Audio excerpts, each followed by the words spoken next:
The Australian Ghost Whisperer with Caterina Legato and James Jennings.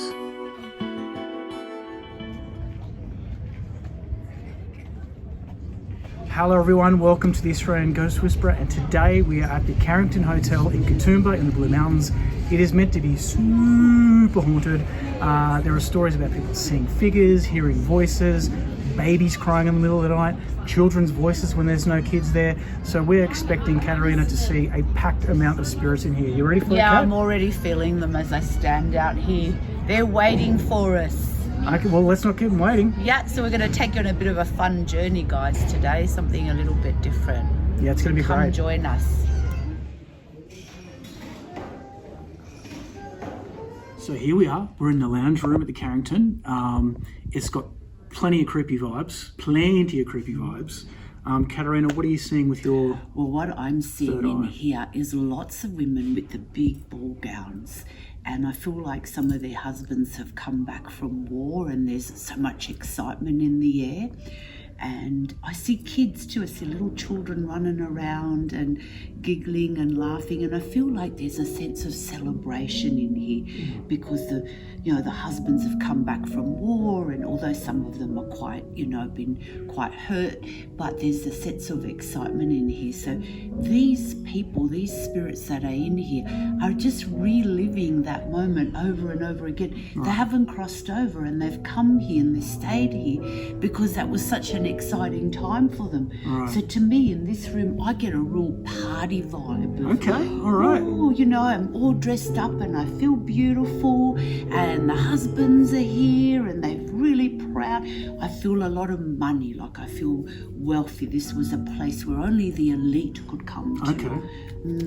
Right. That's what I thought. And the children are all very well dressed and they're running around, and I just get a sense of real excitement in here. Maybe we should get a drink and join the party. Yeah, get a champagne cocktail and join the party. All right. But yeah, that's what I definitely feel in here. And it's like I can see, even though there's all lounges here, but it's like I can see all these beautiful elaborate tables and, flowers, and it's all set up for this beautiful luncheon, and just very glamorous. All the women are the white powder on, and really cool in here. All right, so I've always liked this room in the Carrington. It's nice. I've always liked, not that I come here often, but I love it in winter. They've got the fireplace burning, and I love coming in here because it's like, I always feel like this room's kind of a happy room. Okay, right. So in terms of a creepy vibe, it's like low. It's like, well, look, happy if you're ghosts. afraid of spirits, then you're going to be creeped out. But I mean, I'm so used to seeing them since I was a child, and they're quite harmless in here. I don't feel there's anything that would, nothing too dark. No, I feel like they're just really into themselves, they're celebrating. They're still in that moment of their life where they were celebrating and happy and kids, and they were free. The war had just finished and they were all happy. That's nice. We love a happy ghost. Happy ghosts in here, guys.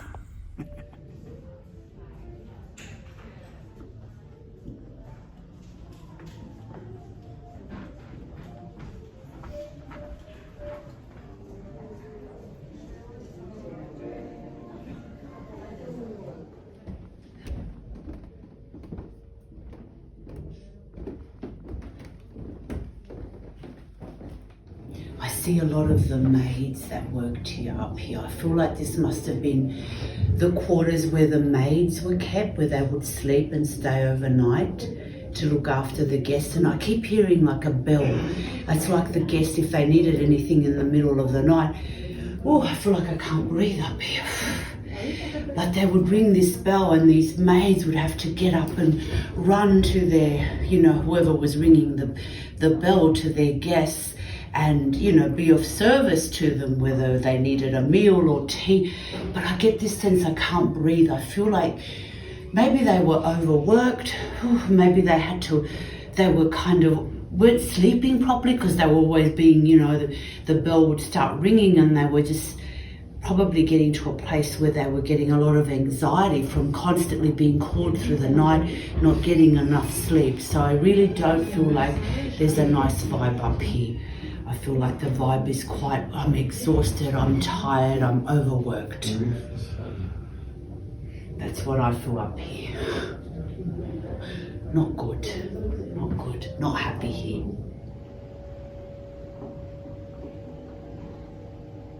I feel like this must have been like a little bedroom, someone's room that they actually lived in, and like I feel like maybe they were here to oversee the premises all the time, the maintenance and stuff like that. But I feel like, again, I'm seeing an old man with a cigar, smoking, big tummy in a suit, and he's like, I'm in charge of this place, and what are you doing in here? Like, I feel like he was a grumpy old man, and he just was kind of, took care of this place. So I feel like he's still here because that was his whole life. That's probably all he ever did.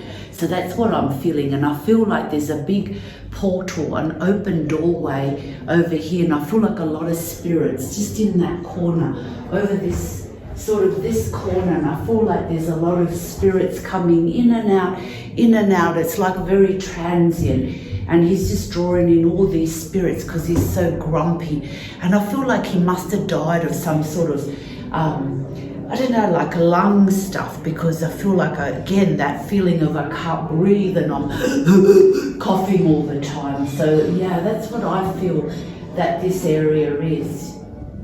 Because I feel like this was a doorway that went outside. I feel like this is how he got out, through here. So this was kind of his room. Yeah, he's just fat, sitting there on a lounge chair. He's really fat and grumpy, and I think he treated people really badly, like he was like, I'm the boss. That's the kind of vibe I'm seeing in here.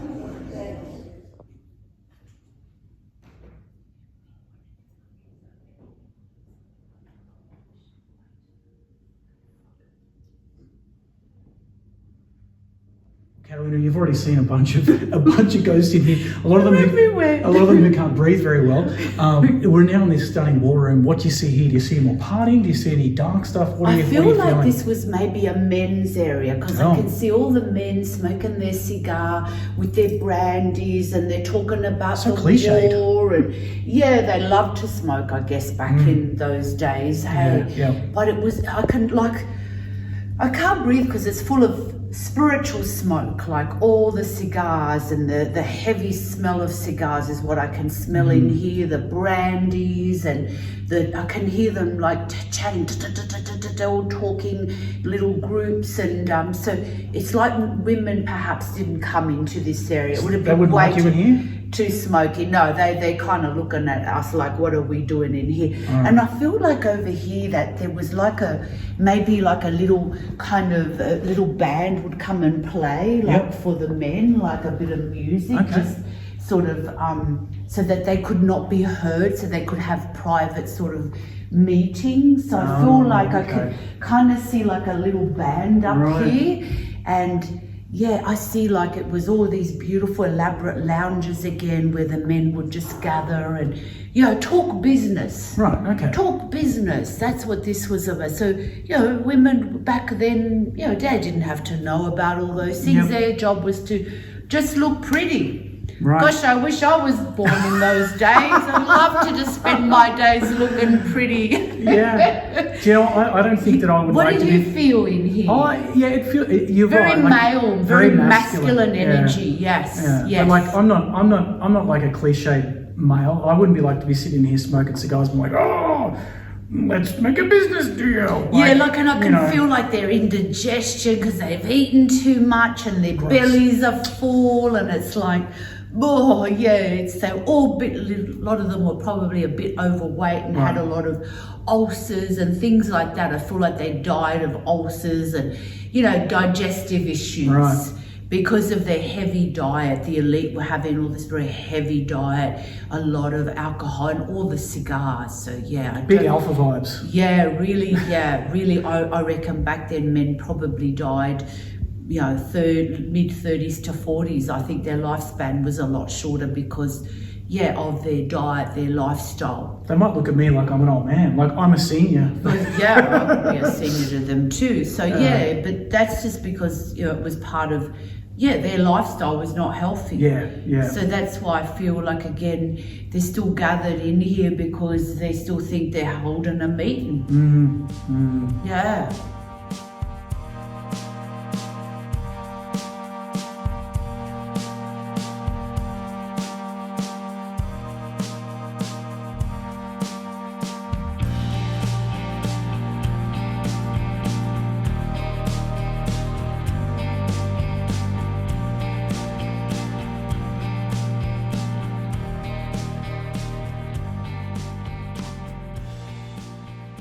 So, Caterina, if the movie Ghostbusters taught me anything, it's that libraries are always haunted.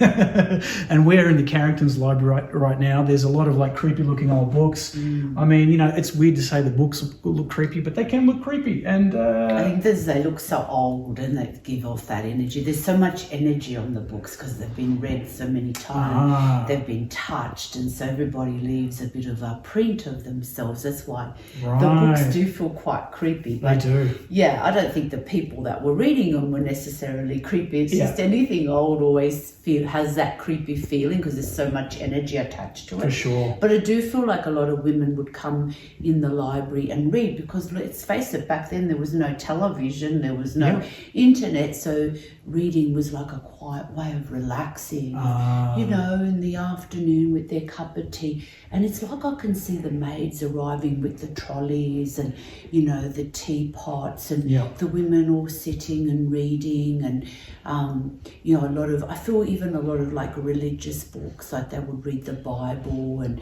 to contemplate, and that's what I feel is happening in this room. So a lot of congestion, a lot of spirits still trapped in this space. Right. Yeah.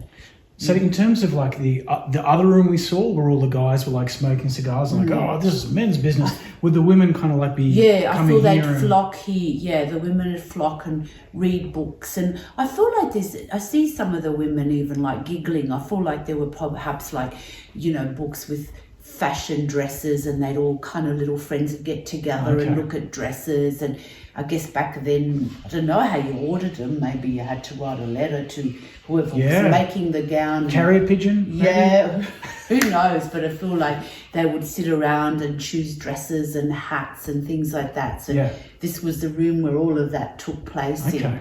Yeah, but lots of energy coming off these books, so much energy. I feel children too. I feel like there's a lot of books that, children would sit down on the floor with their little legs crossed and they'd read books. And so I feel like it's quite a very mental energy in here, a lot of reading and concentration, but also a lot of giggling and fun. And they'd order these dresses and hats. So that's what I get in here, but it's still very, very haunted. I would not sleep here overnight. No. Well, they'd be all chatting to you, and I do feel like they're looking at us like saying, those people need to get out of here. Who are they? Don't forget they're seeing us as the intruders into their space. Okay. So I do feel like there's a few women over there going, who are those people? Like, what are they doing here? With the Australian Ghost Whisperer, that's who we are. Don't you know? Don't you know? Why don't they leave? Why are they dressed so dreadfully? Hey, take a look at yourself with your old school puffy dresses. And I'm before you come showing knocking what we're wearing. And it's like that woman showing her legs and her feet. The horror! The horror, exactly. So I feel like they're not impressed with us and the way we're dressed. Yep. My dress is way too long. My shirt's untucked. Oh my God. Yeah. Oh. That is just no tie and jacket. How dare you enter this? How dare I? And I'm being a smart ass to them as well. They're probably very unappreciative of my They don't like us being here, and I think they just want us to go. Sorry, my ladies. Okay, so let's move on. Let's get out of here. Oh my God.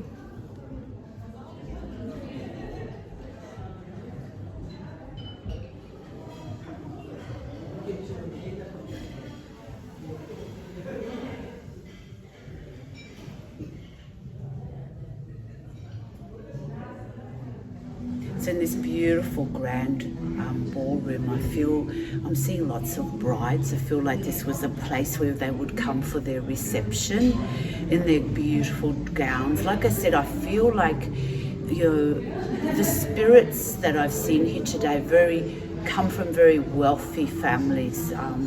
So it was a place where, if you didn't have money, you couldn't really be here. But I see brides in their beautiful gowns and the groom, and again, a little bit of celebration, quite a bit of celebration in this room also. And the dancing, lots of dancing.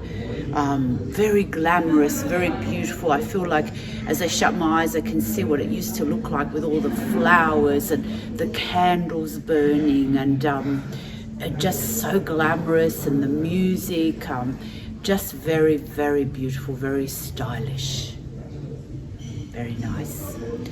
We'll have to come back here and get married here in our next lifetime, James, if we decide to ever get married again. We've kind of been there and done that, haven't we? Okay, so yeah, that's quite a lovely, lovely energy, really. I actually like the energy in here.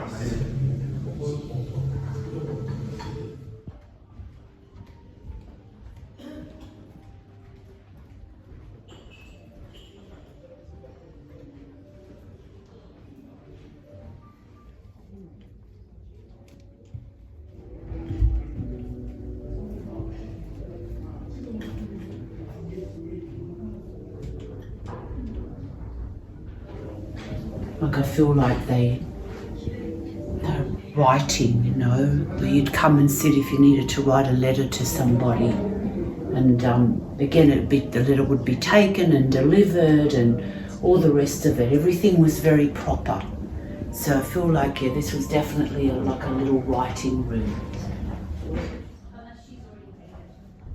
So as I'm looking up along, I feel like this was perhaps the older part of the Carrington Hotel, but I'm looking at the windows and I can see women in very bright red lipsticks and really white painted faces in little slips and things. So I feel like this was a bit of a place where the men went for some sexual adventures, let's say, so where they were entertained by women, because I can see the women still up there, some quite frumpy, some quite skinny, but all in very flimsy clothing, and entertaining men. And they're looking out the window also, because it's like they can feel that I can see them. And I just feel like there's still men in there and they're still having sexual adventures. What a way to die. They never stopped. I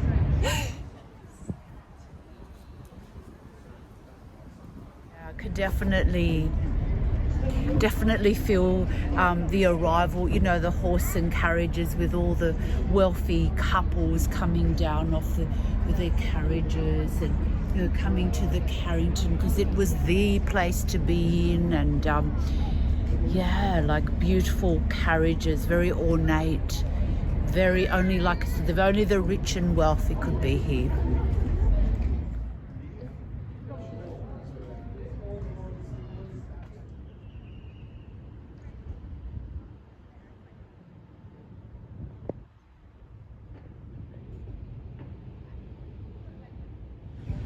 So there you have it, guys. We've met some of the undead residents, some of the spectral residents of the Carrington Hotel. On a scale of 10, Kat, at 1 to 10, how haunted is the Carrington? Oh, that's a 10. It's a 10? It's a 10. It's pretty haunted. Yeah. Maybe 9. Maybe 9? Yeah. Well, look, we really enjoy going around these places and seeing what's there, even if it does feel a bit heavy and a bit gross and a bit spooky sometimes. So if there's a hotel you think we should go and check out, let us know. Caterina can tune in. She'll tell you who's there and what's been going on. And you can probably be thankful you don't always have to see what Caterina sees, because sometimes it's not pleasant. But anyway, thank you for joining us, Caterina. Thank you as always for sharing your gift and sharing your insight into what you can see. And guys, we hope you liked the video. Please share, subscribe, join our Patreon group, all that good stuff, and we'll see you again for another episode really soon. See you guys. Bye. Bye. Bye. To gain access to private spiritual development classes, guided meditations, and live Q&As with Caterina, please visit www.patreon, that's patreon.com/The Australian Ghost Whisperer.